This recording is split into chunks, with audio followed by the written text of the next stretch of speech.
Have you ever felt like your thoughts don't match the world around you?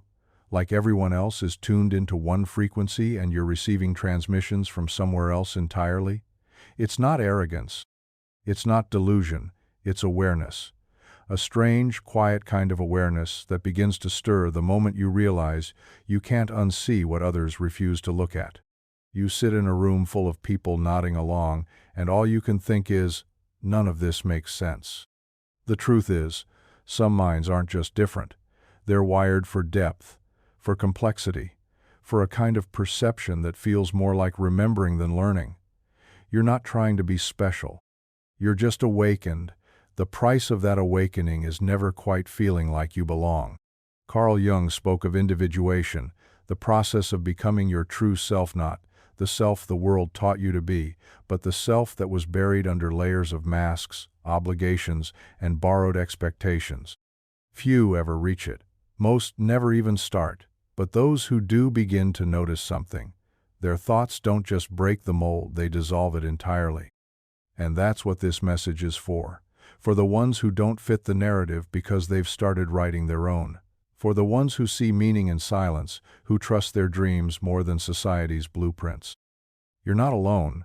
You're just walking a path that few even know exists. In the next chapters, I'll show you 7 signs that you think in ways most people never will. These are not tips, not tricks, not affirmations. These are mirrors. And maybe, just maybe, when you look into them, you'll see yourself more clearly than ever before.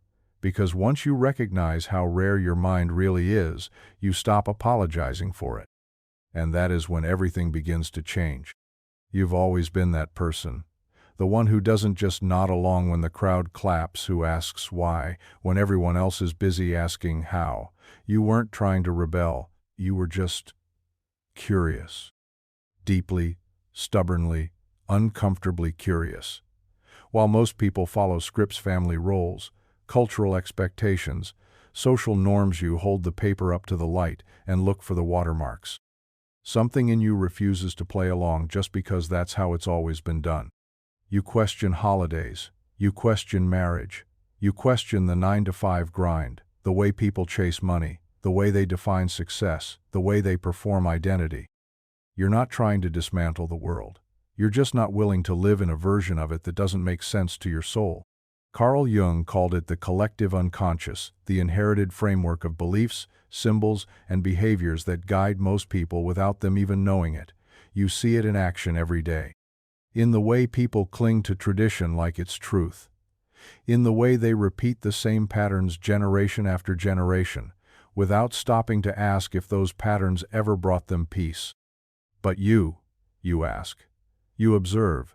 You feel the discomfort that comes with not fitting in and, instead of running from it, you investigate it. You've probably been told you overthink, that you're difficult, that you're too intense. And maybe, for a while, you tried to dial it down. But the questions didn't stop coming. They never do. Because deep inside, you know something vital. That just because something is normal doesn't make it natural. Just because it's common doesn't mean it's wise. You were never meant to blend in. You were meant to see beyond. And yes, it's lonely sometimes. It's frustrating. Watching people play roles while you're trying to write your own lines. But there's a strange kind of peace in it, too, a quiet power in knowing that your mind cannot be programmed, that you have chosen awareness over comfort, and that choice, rare as it is, changes everything. There's something sacred about the silence you carry.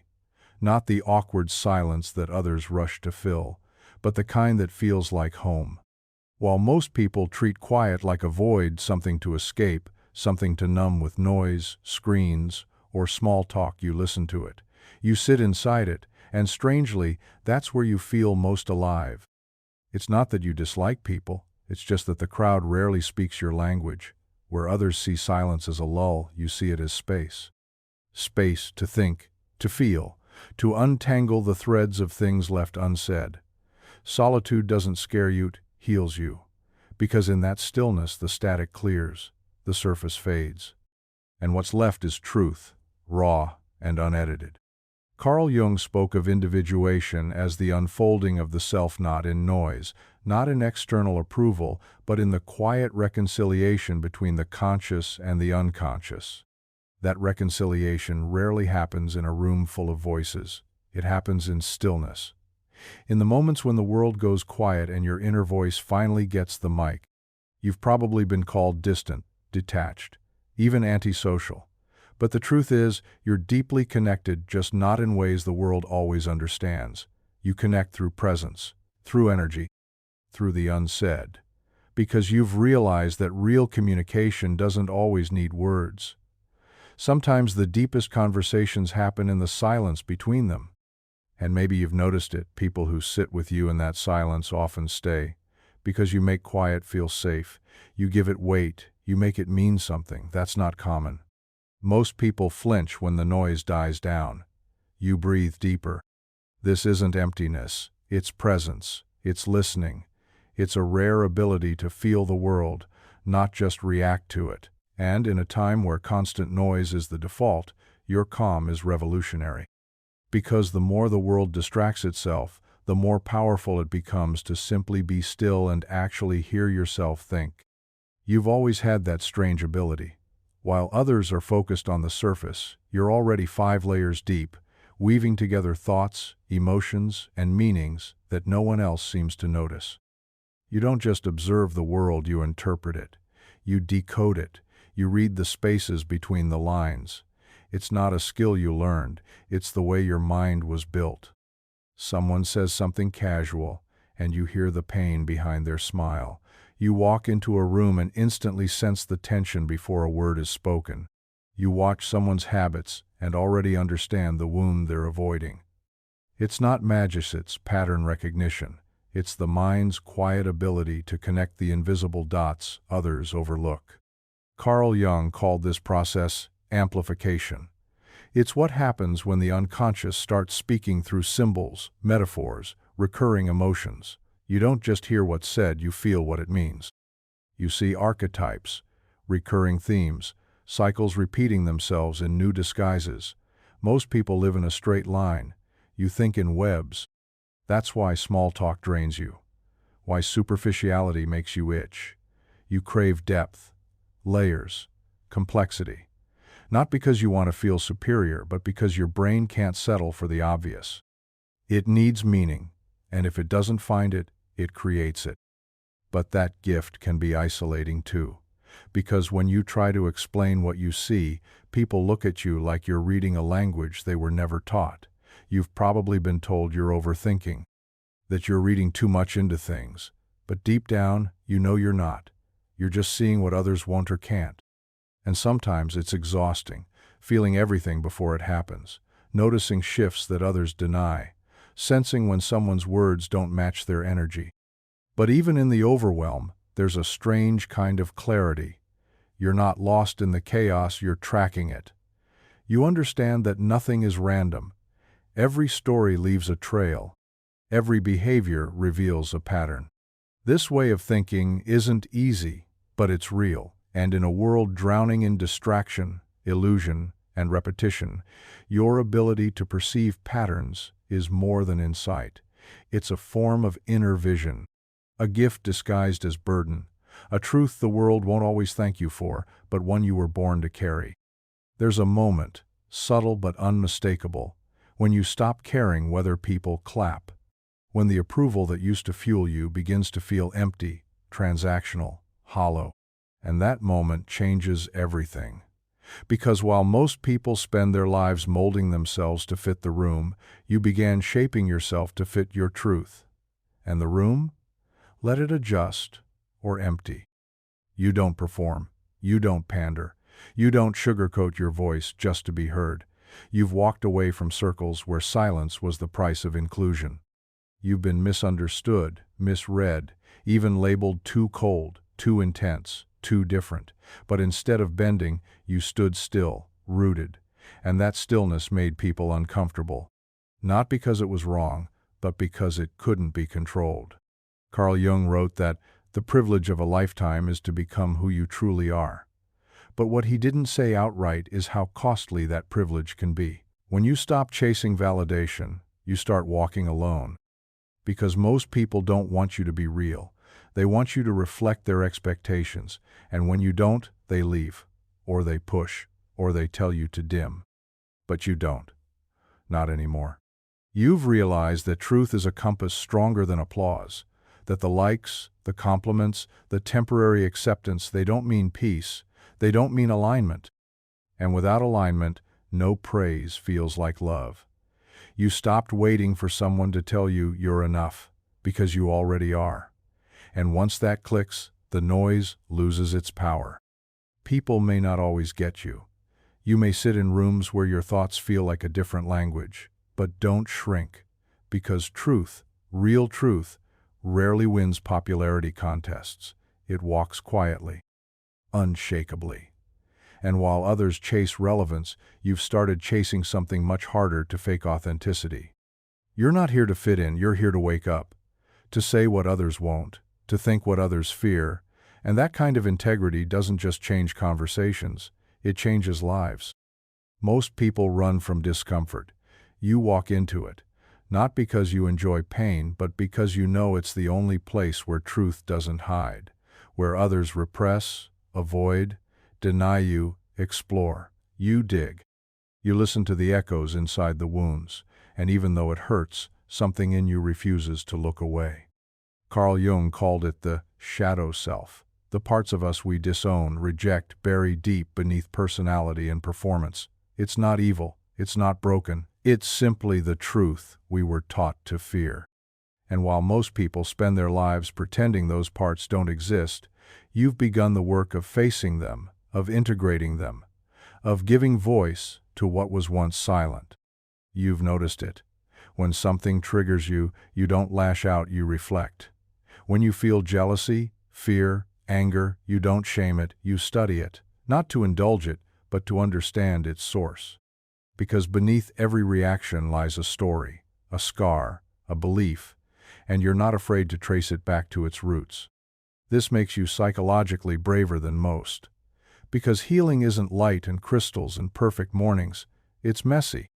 It's confronting the ugliest parts of your past and asking, what were you trying to protect? It's sitting with your younger self in the middle of their breakdown and whispering, I'm listening now. Most won't do it. They'll spiritualize it, medicate it, project it onto others. But something in you demands truth, even when it's inconvenient. Especially then. You don't want to be seen as perfect. You want to be whole. And wholeness only comes when you stop amputating the parts of yourself that were once too much for others. You've likely felt misunderstood, even within yourself. But slowly, piece by piece, you're remembering that none of your emotions were wrong. They were responses, clues, doorways. And through them, you found a kind of inner strength that doesn't come from pretending to be healed but from choosing to be honest. You are drawn to the shadow not because you love darkness, but because you believe in integration. And once you begin that process, you become something the world can't define. Not broken, not flawless, just real. And in today's world, nothing is more radical than that. Most people crave certainty like air. They need the plan, the label, the guarantee. But you've learned to breathe in the unknown. You're not rushing to tie life into neat little bows. You're not afraid of paradox. You live there, because you know the deepest truths rarely come with clean answers. You've likely felt this since you were young. While others clung to black and white, you were already living in shades of gray. While they demanded reasons, you asked, but what if? You don't just want to know how things work, you want to know why they matter. You've always sensed that the most important questions don't end in periods. They linger, they echo, and they change you. Carl Jung said that neurosis is always a substitute for legitimate suffering. What he meant is this: people often chase certainty to avoid feeling, to avoid the weight of not knowing. But you feel the weight. You let it sit beside you. You don't rush to fix it, because you know that some questions aren't meant to be answered. They're meant to unfold you. And yes, this can make you seem hesitant, indecisive, too abstract, but what others call confusion, you experience as expansion. You're not lost, you're wide open. You understand that growth doesn't come from clinging, it comes from surrendering to what you don't yet understand. You've likely noticed that others struggle with your comfort in ambiguity. They want conclusions, you offer curiosity. They want clarity, you offer exploration. But don't let that shake you, because you're not here to memorize the map, you're here to walk the unknown terrain. That's the heart of philosophical thought, of depth, of spiritual awareness. To hold opposing truths in your hands without needing to destroy one. To ask questions with no promise of resolution and still feel whole. You're not addicted to certainty because your spirit is bigger than answers. It's built for mystery, and in a world obsessed with being right, you've chosen something far more radical, to be real. You don't just hear the story, you hear the myth behind it. You don't just see what someone says, you feel what they mean. Your mind doesn't settle for the literal, it stretches, it translates, it senses. Because to you, life isn't just happening, it's speaking, and you've learned how to listen. You've always seen meaning in strange places. A song that won't leave your head, a dream that feels too vivid to ignore, a moment that feels bigger than it should. Others shrug these off as coincidence or noise. But to you, they're messages, signs, symbols. Carl Jung understood this kind of thinking deeply. He called it archetypal awareness, the ability to recognize recurring symbols that echo through every culture, every story, every soul. Not because we were taught them, but because we were born knowing them. The wise elder, the lost child, the dark forest, the rebirth. They're not just fairy tales, they're emotional blueprints. And you? You see these patterns everywhere. In relationships, in conversations, in silence. You assign layers of meaning to what others experience as random. Not to make life poetic, but because you know it already is. You think symbolically, and that changes the way you move through the world. You speak a language that isn't always verbal. You understand that everything external reflects something internal. That what we avoid on the outside is often a mirror of what we refuse to face inside.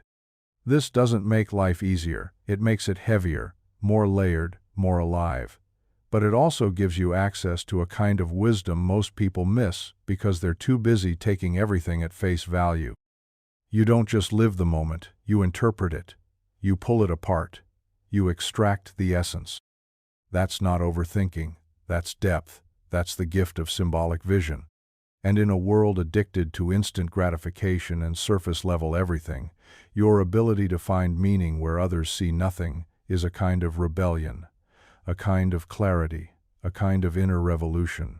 So keep interpreting the signs, keep seeing with your soul, because the more symbolically you think, the more truth you uncover, not just about the world, but about yourself. Let's be honest. Deep thinking doesn't come without a price, and if you've made it this far in your inner journey, you've already paid it. Isolation, misunderstanding. The ache of being too much in a world built for small talk and simple answers. The truth is, most people will never think like you, not because they can't, but because they won't. Because depth demands something the world rarely prepares us for: emotional labor. To think deeply is to feel deeply. And to feel deeply is to suffer, at least at first. Because when you start pulling apart the surface, you don't just find beauty, you find pain. Your own, your family's. The inherited trauma that lives in your bones. And while the rest of the world is numbing out, scrolling past, moving on, you stay. You stare into the flame, and it burns. Carl Jung said, people will do anything, no matter how absurd, to avoid facing their own soul. And you've seen this. People overschedule themselves, overconsume, overspeak just to avoid the stillness that might reveal who they truly are. But you've chosen the harder path. You've chosen awareness. Society doesn't reward introspection, it rewards performance, image, obedience. And the moment you stop following the script, people get nervous. They label you, dismiss you, try to fix you. Because your depth holds up a mirror, and not everyone is ready to see their reflection. You've felt the loneliness of being surrounded but not seen, the frustration of conversations that never go past the surface. the ache of knowing something important and having no one to share it with. But that loneliness isn't a flaw. It's a sign you're not playing a role anymore. You're becoming real. And real, in this world, is rare. This isn't something you read in a book. It's not a mindset you adopted because it was trendy. This is how you've always been. You didn't learn to think this way. You were born seeing the world differently. While others learned to fit in, you spent your life wondering why no one else seemed to notice what you saw so clearly.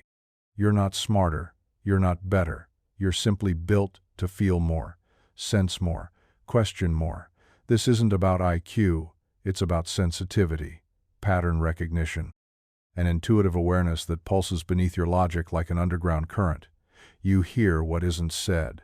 You feel what others dismiss. You pick up on shifts, on energies, on inconsistencies that no one else mentions, but you can't unsee them once they show up.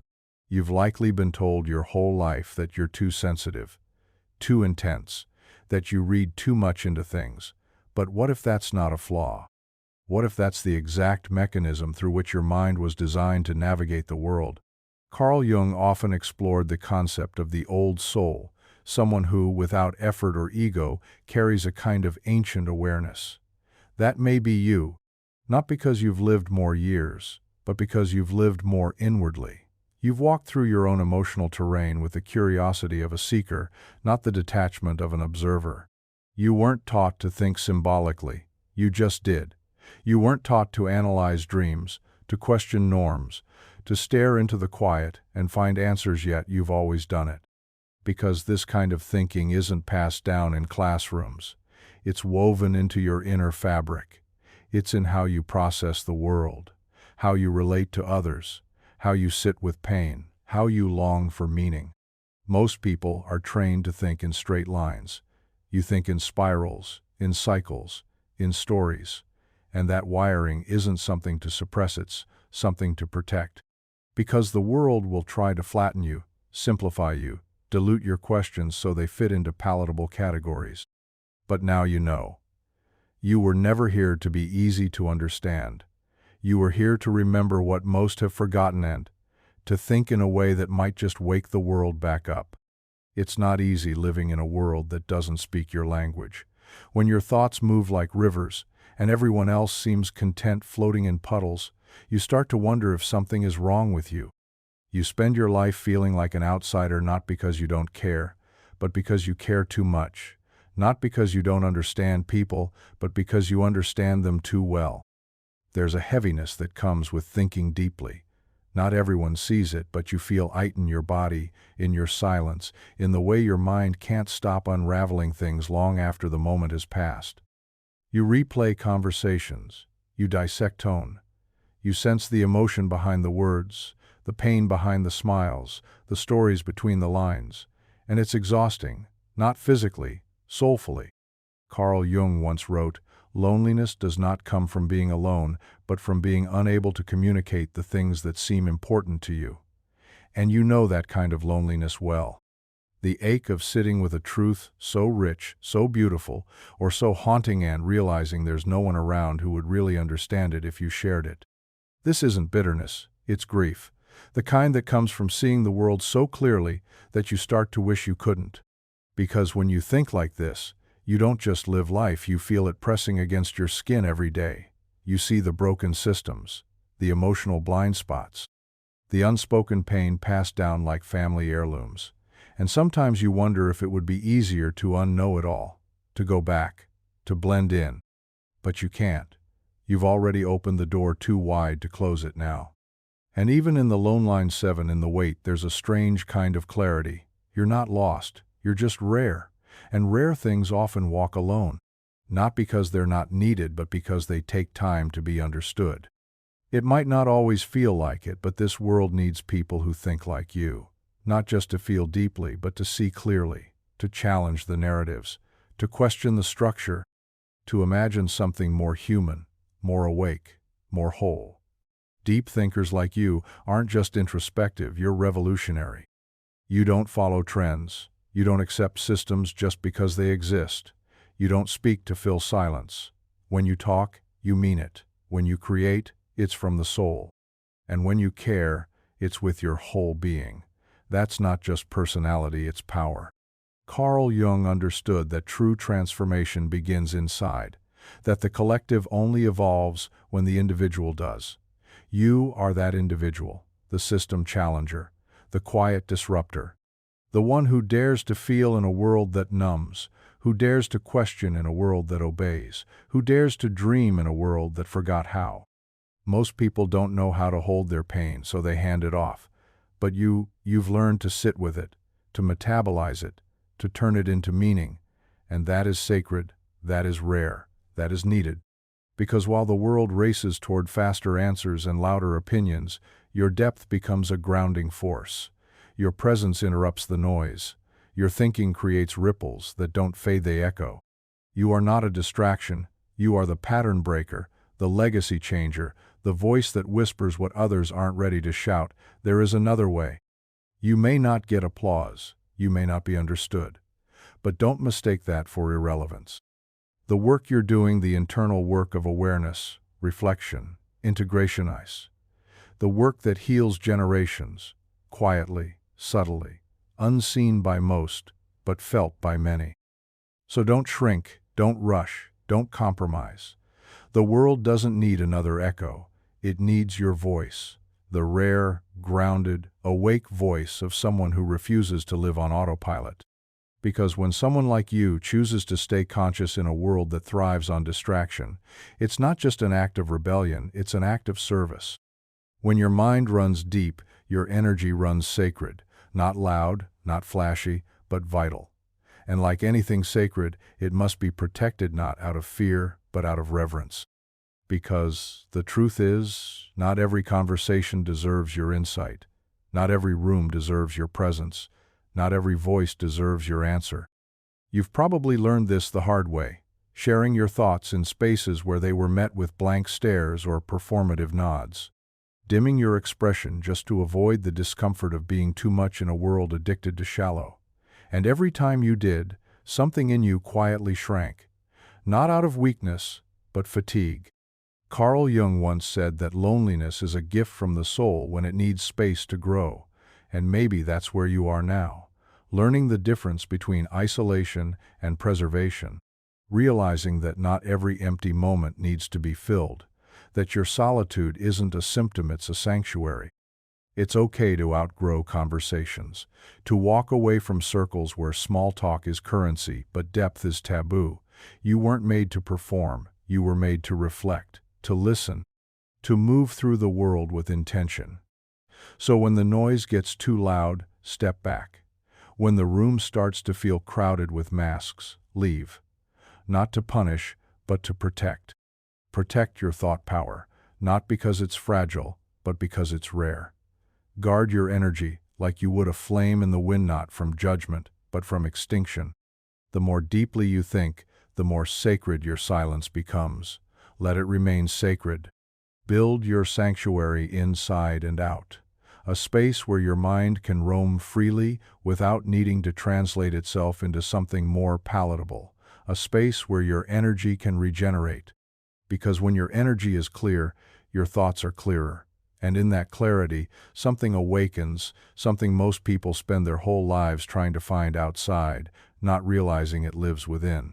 You've spent years trying to explain yourself, trying to make your thoughts digestible, trying to translate a language that only your soul seems to speak. But here's the truth. You don't need to be understood to be valid. Not everyone will get you, and that doesn't mean you need to be gotten.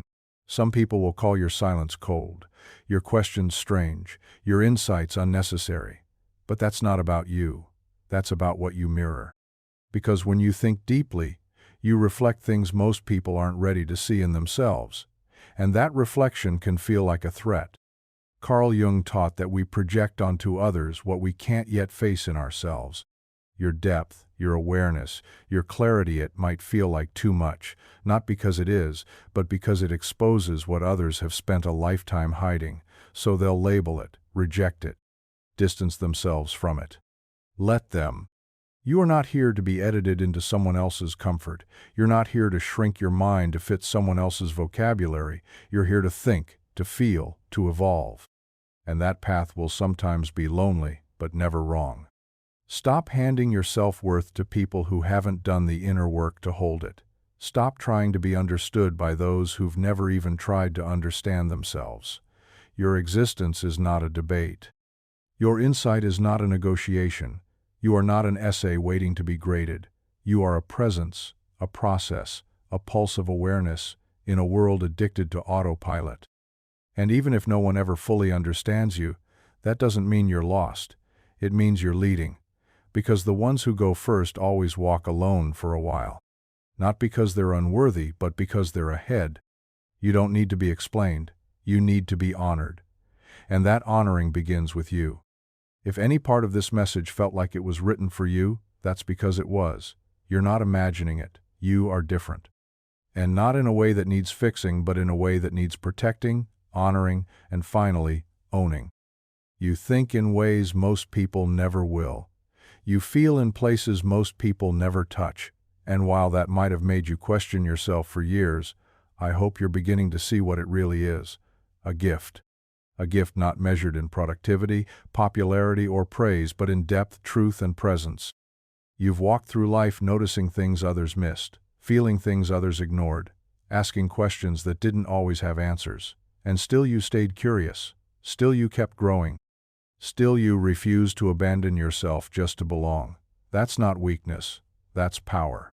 Carl Jung said, "The privilege of a lifetime is to become who you truly are." And maybe for the first time, you're starting to understand what that really means. Becoming yourself isn't a destination. It's a shedding, a remembering, a return. Return to your solitude, not as an escape, but as your sanctuary. Return to your questions, not for certainty, but for expansion.